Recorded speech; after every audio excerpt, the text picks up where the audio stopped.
આની રેણી રહેવું તો બહુ અઘરી વાતું છે. કોઈને એમ થઈ જાય કે મેં કર્યું, આ ધારે એટલે આમ જમવાય ન દે ભાઈ. એ તો અમારા અનુભવ બોલે છે વાલા. આ ધારે ને એટલે મોઢામાં કોરીઓ ન મૂકવા દે, એ અમારા અનુભવ બોલે છે. પણ એ વાત દયાનો સાગર છે. આ પકડા ભલગામડાના સીમાડે આ તમારો થાપાના ધણી અમારા સોના બાબાની દેવી મેં જ માંડવું નાખ્યું. 10 વીઘાના મંડપ નાખ્યા હતા અને મને એમ હતું હું આમ એવો માંડવું કરું મારી નાચ જોડે. મને હું દેવ તરફથી નહોતી પણ મને એમ હતું હું એવો માંડવું કરું. રાતે આજે 7 વાગ્યાનું ટાણું થયું, પ્રસાદી લેવાનું ટાણું થયું, 10 વીઘાના મંડપ ઉડાડી દીધા. 10 વીઘાના મંડપ આવેલા મહેમાન ચોખા ઘીનો મોનથાર એક ટ્રેક્ટર ભરીને કરેલો, એ ઉભા પાણીમાં જાય. તઈ બોલી હતી બેટા હું કહું નહીં થાય, તમે કેવી ન થાય, હું કવિ થાય. અને અહીંયા બેઠા છે આપણા દિલમાં મારા મોહાર નથી, કોઈ દિવસ ભાવ નથી.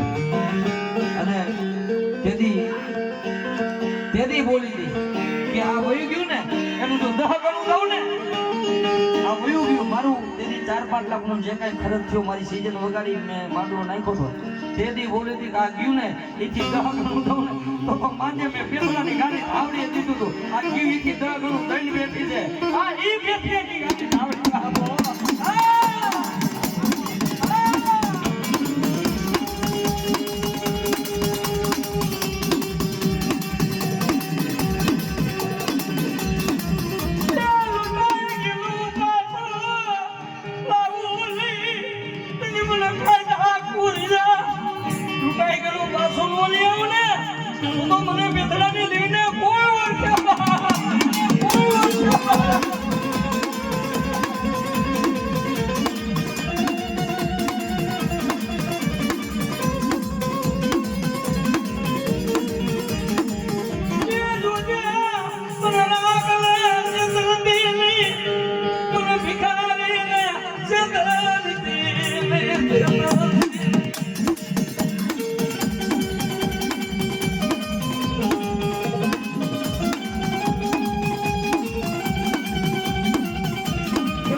મને નાગરીને કોઈ ઓળખી જાય ને અને મારી ધાવડી કે તો બધા દુનિયાની મારી તો મારો નાગરીનો તારો કરે લેણા તો લઉં.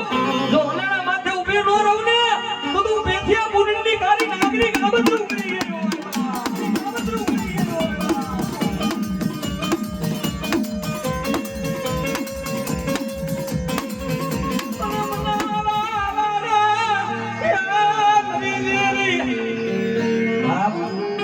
તો જેને દુઃખ જોયા હોય ને એને ખબર હોય.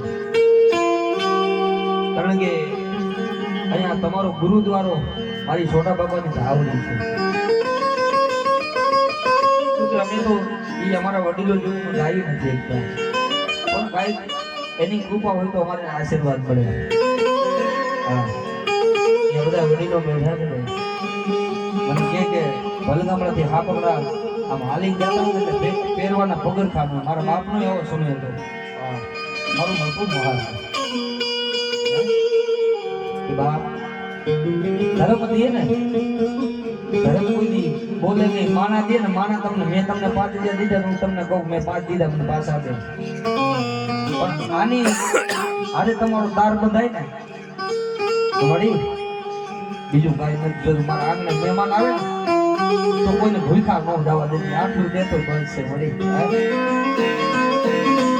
અને યાદ રાખવાનું જેથી તમારો નબળો સમય આવે ને કોઈ એમ કે ભાઈ ના એમ હોય તો કાઢ નાખજો વાલા. હા, આમ ખંભે હાથ મૂકીને કોઈ એમ ન કે હું બેઠો છું ભલા મારા. જેથી સમય આવે ને આ સમજો આ લુગડું જે મેં પહેર્યું ને તમે પહેર્યું ને શરીરથી 100 ઇંચ આગોરીએ તમારો સમય જેથી આવે ને તેથી બાજુમાં કોઈ નો બે. હા, યાદ રાખજો. કામ જો આમ ગામમાં આયલા જતા હોય એટલે મારા ભાઈઓ એટલે શેરી બદલી જાય. ગાડી ભાઈ કાંઈ કાઢી લેવા એ તો પોતાના હોય ને એ જ ખબર હાથ નો કે હું બેઠો છું ને. આ યાદ રાખજો કે દી નબળા સમયમાં તમારું કોઈ બાવણું મૂકે ને તો મરી જાવ તો એનો કોઈ દી હથવારો ન મૂકતા. અને અત્યારે તો કોઈ મૂકે એમ